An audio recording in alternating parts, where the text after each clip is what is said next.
The Beach adalah film yang bercerita tentang kehidupan di sebuah pulau rahasia, pulau yang hanya dapat ditemukan dan dikunjungi oleh orang-orang tertentu.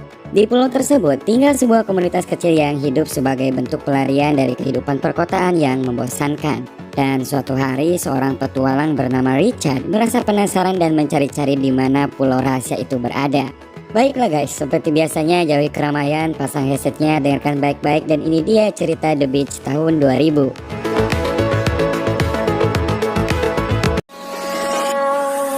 My name is Richard.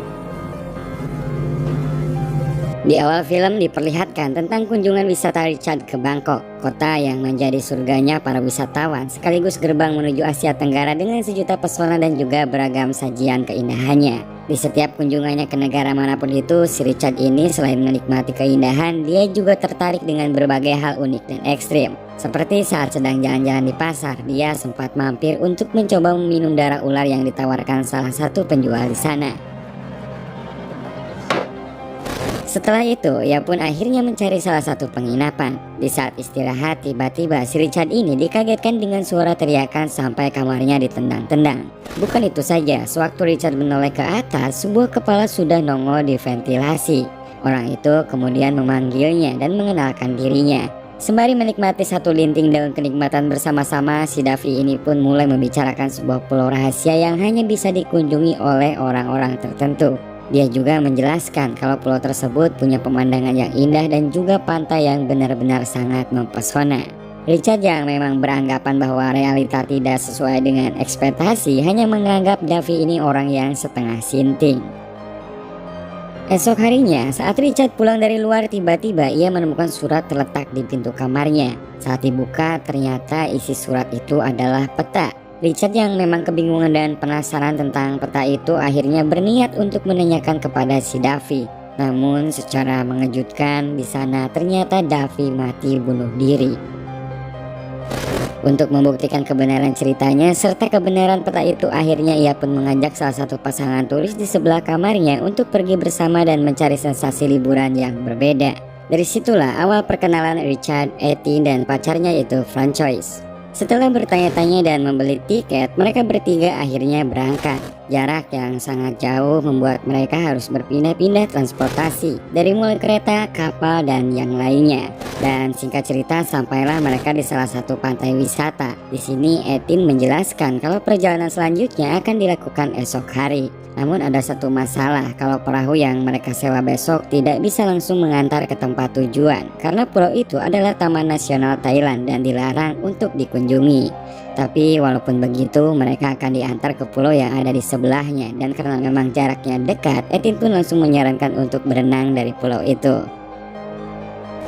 Malam harinya, Richard kembali mendapat dua teman baru dan menghabiskan malamnya bersama mereka. Di sini salah satu dari mereka yang bernama Sammy mengatakan kalau dirinya pernah mendengar tentang keberadaan pulau rahasia yang tersembunyi. Dan menurut cerita yang didengarnya, di sana ada pantai yang benar-benar sempurna dan juga di pulaunya terdapat kebun ganja yang takkan habis walau dipakai setiap hari. Richard yang saat itu merasa kalau mereka menceritakan tempat yang akan ditujunya hanya mengatakan kalau cerita itu lumayan menarik. Pagi harinya sebelum Richard pergi, ia pun sempat menyalin peta yang dimilikinya dan langsung menaruh salinan itu di bawah pintu kamar Sammy dan temannya. Dengan menaiki sebuah kapal, Richard dan kawan-kawan sore harinya sampai juga di pantai dan menghabiskan waktu malamnya di sana. Saat malam, Richard yang sedang tertidur terbangunkan oleh Francois yang sedang merekam bintang. Di sana, kebersamaan Richard dan Francois pun dimulai dan terlihat kalau Richard di sini tertarik dan menyukainya. Pagi pun menjelang. Richard, Etty, dan Francois terlihat mulai bersiap untuk melanjutkan perjalanannya menyeberangi lautan untuk sampai ke pulau yang mereka tuju. Walau tak dipungkiri bahwa ketiganya merasa sedikit takut, tapi demi mencapai sebuah pengalaman yang benar-benar berbeda, mereka pun kemudian dengan semangatnya berenang dan mengalahkan batas rasa takut yang menyelimuti pikiran mereka. Richard dan kawan-kawan akhirnya sampailah di pantai dengan tenaga dan nafas mereka yang hampir habis. Come on. Tak lama kemudian, mereka pun kembali melanjutkan perjalanannya, menelusuri jajaran semak belukar liar hingga sampailah ke sebuah tempat yang tidak mereka duga. Sebuah perkebunan ganja yang luas membentang sejauh mata memandang. Saat Etin dan Francois kegirangan dengan penemuan itu, Richard justru menemukan sebuah hal yang ganjil. Saat pandangannya melihat seekor kera dengan keadaan terikat di sana, benar saja ternyata ada pemilik kebun. Dan yang lebih mengkhawatirkan lagi, ia membawa senjata.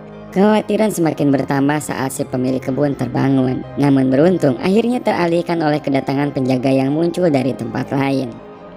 Walaupun begitu, bukan berarti Richard dan kawan-kawan bisa bernapas lega. Dengan berjalan sambil tiarap, mereka pun harus bergegas meninggalkan perkebunan tersebut dan sampailah mereka di tepi sungai.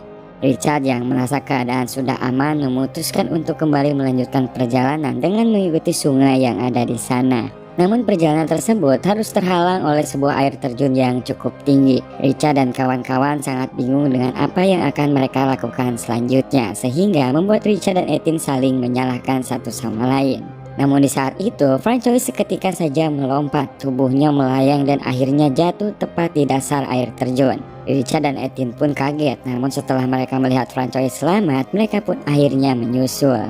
Saat mereka tertawa-tawa merayakan keberhasilan, tanpa disadari ternyata di pinggir sungai ada orang lain yang memperhatikan mereka. Bahkan turut pula memuji keberanian mereka serta mengajaknya untuk bertemu dengan pemimpinnya yang bernama Sal. Tidak lama setelah itu, sampailah mereka di pemukiman yang dihuni oleh beberapa turis dari berbagai negara. Sal yang merupakan pemimpin di sana menanyakan kenapa mereka bisa sampai di pulau ini. Richard lalu menjelaskan kalau dirinya bisa sampai di sini karena bantuan peta dari seorang yang bernama Davy. Sal yang memang mengenal Davy langsung mengutarakan kepada Richard kalau si Davy ini adalah salah satu pendiri komunitas petualang ini. Dan mereka pun terlihat sangat bersedih saat Richard mengatakan bahwa Davy telah tiada. Untuk menjaga kerahasiaan, Sal pun bertanya kembali siapa saja yang mengetahui peta ini. Etin dan Francois pun langsung menjawab kalau mereka tidak memberitahukan kepada siapapun. Dan Richard juga langsung ikutan menjawab dengan jawaban yang sama. Dari situ, peta yang dibawa Richard pun akhirnya dibakar. Tak lama setelahnya, Richard dan kawan-kawan akhirnya dibawa ke sebuah tempat yang sekian lama menjadi impiannya. Ternyata surga yang diceritakan Davy, Sammy, dan temannya benar ada. Richard dan kawan-kawan akhirnya bisa melihat segala keindahan tergambar di hadapan mereka. Dengan pasir putih bersih membentang, pohon-pohon palem berdiri tinggi menjulang dan juga air pantai yang begitu bening dan menyilaukan. Semua seolah menjadi saksi bisu untuk setiap kebahagiaan yang tersaji di sana. Sejak saat itu, Richard dan kawan-kawan telah dianggap sebagai keluarga baru, bisa melakukan apapun di sana, berdiri bebas dengan melepaskan nuansa bising dan hiruk-pikuknya dunia luar yang semakin terasa kejam. Saya juga sesekali mulai menjelaskan tentang keadaan di sana, kalau mereka membangun semua tempat tinggal sendiri dan hidup benar-benar mandiri, serta kebanyakan dari mereka sudah menetap bertahun-tahun, mempertahankan segala hal agar tidak sampai semua orang tahu. Untuk mencukupi sebagian keperluan, mereka pun hanya pergi sebulan sekali untuk menjual ganja dan membeli persediaan bekal, dan selebihnya mereka bercocok tanam sendiri. Mengenai penjaga bersenjata tadi, Sal menjelaskan mereka itu adalah petani ganja yang juga tinggal di sana. Komunitas Sal dan juga petani tersebut sebelumnya telah membuat kesepakatan kalau mereka boleh hidup berdampingan asal tidak saling mengganggu. Dan Sal juga yang paling penting tidak boleh membawa lagi orang dari luar. Hari-hari setelahnya dilalui dengan berbagai aktivitas layaknya orang yang sedang liburan. Bermain kriket, bermain bola, belajar menangkap ikan, dan berbagai aktivitas lainnya yang menurut mereka ingin dilakukan. Malamnya ada sebuah ritual, yaitu mentato tubuh anggota baru yang ada di sana. Ya sedikit menyakitkan sih, namun cukup terobati dengan keindahan lampion yang diterbangkan setelahnya. Dalam kebersamaan itu, Richard pun terlihat semakin tak bisa membendung perasaannya terhadap Francois. Esok harinya, tiba-tiba salah satu anggota komunitas di sana berteriak-teriak. Ternyata dia sakit gigi dan meminta izin untuk pergi dari pulau dan berobat ke dokter. Namun Sal menolaknya karena hal itu dilarang demi menjaga kerahasiaan mereka yang menetap di sana. Akhirnya anggota lainnya dengan beramai-ramai kegirangan mencabut giginya dengan paksa. Suatu malam, Francois menemukan Richard yang sedang melamun lalu mengajaknya jalan-jalan ke pantai. Tanpa disangka dalam kebersamaan itu, Francois mengungkapkan bahwa selama ini ia pun menyukai Richard dan sekaligus menyarankannya untuk merahasiakan hubungan mereka dari Etin pacarnya. Setelah itu mereka pun mulai berenang bersama dan saling meluapkan perasaannya. Suatu hari Richard dan Etienne sedang mencari kayu. Tiba-tiba saja dia pun mengungkapkan kalau dirinya telah mengetahui apa yang selama ini terjadi antara Richard dan juga pacarnya.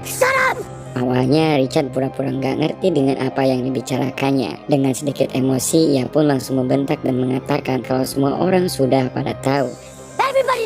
Dan jika memang Francois lebih bahagia bersama Richard, ia pun dengan berat hati merelakannya.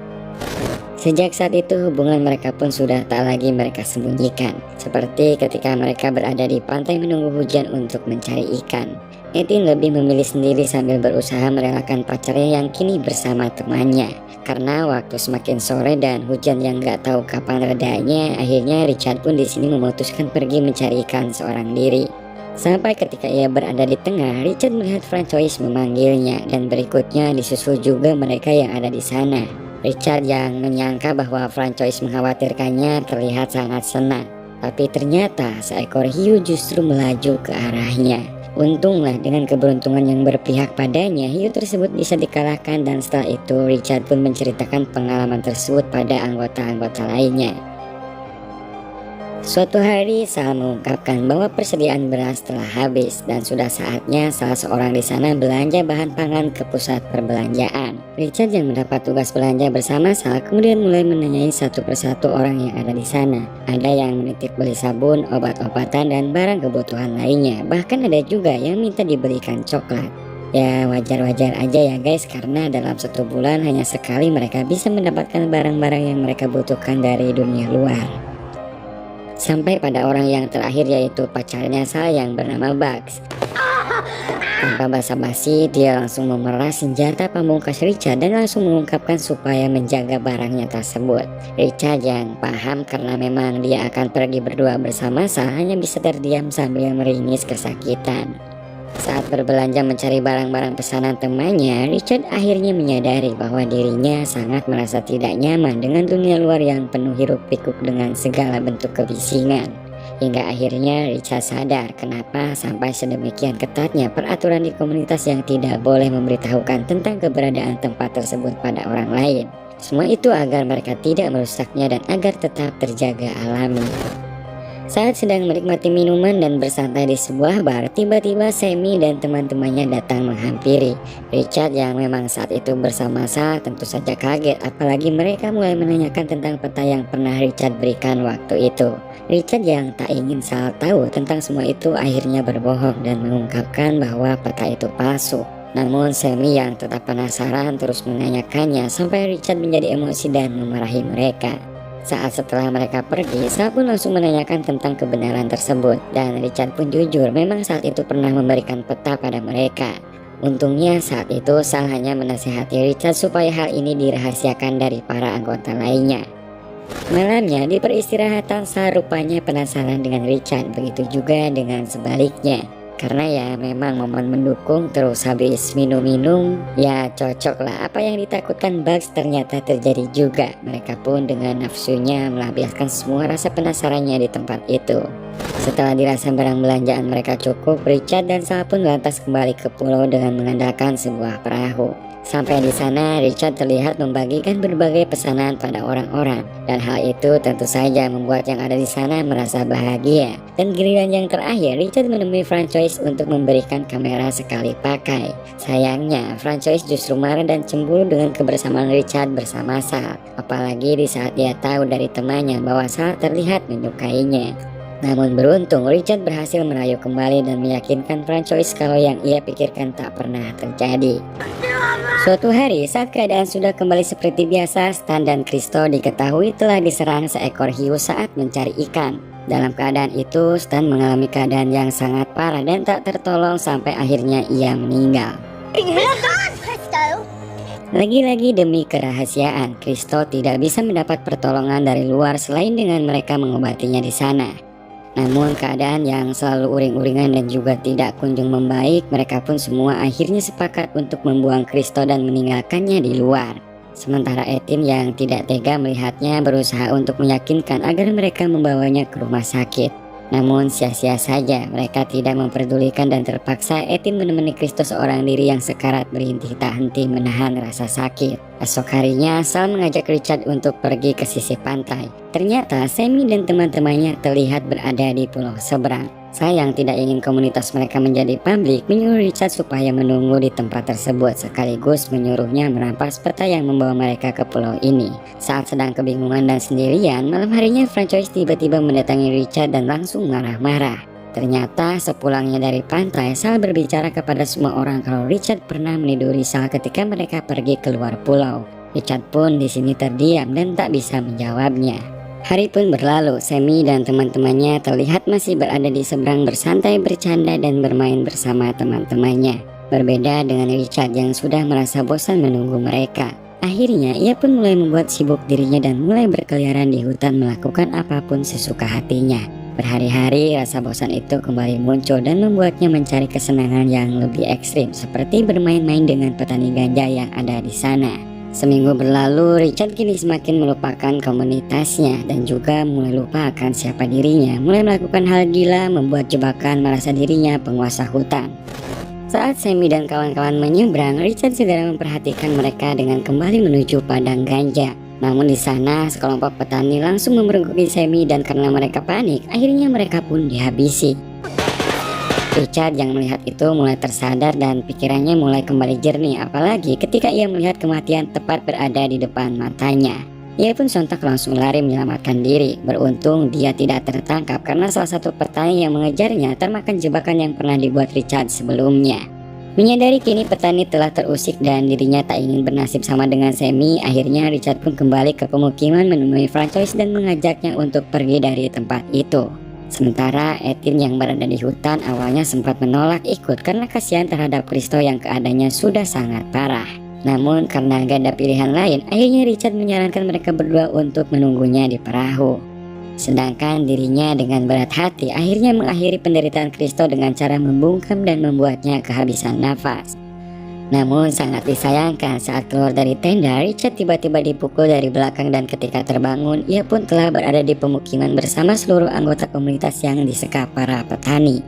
Mereka pun mengutarakan kekecewaannya terhadap kedatangan Sammy dan menganggap kalau komunitas telah melanggar perjanjian mereka. Forget this island. Daripada bisnisnya semakin beresiko, mereka pun menyuruh semua turis yang ada di sana untuk meninggalkan pulau dan kembali ke negara asal mereka. Namun Sal menolak dengan tegas dan memilih untuk tetap tinggal serta menyalahkan Richard karena telah menyalin petanya. Pemilik perkebunan yang sadar kalau semua ini akibat ulah Richard lantas mengeluarkan pistolnya, menyisakan satu peluru dan langsung menyuruh Sal untuk menembaknya. Keadaan pun semakin panas karena tidak semua turis setuju dengan keputusan Sal yang rela menembak Richard demi untuk tetap tinggal di sana.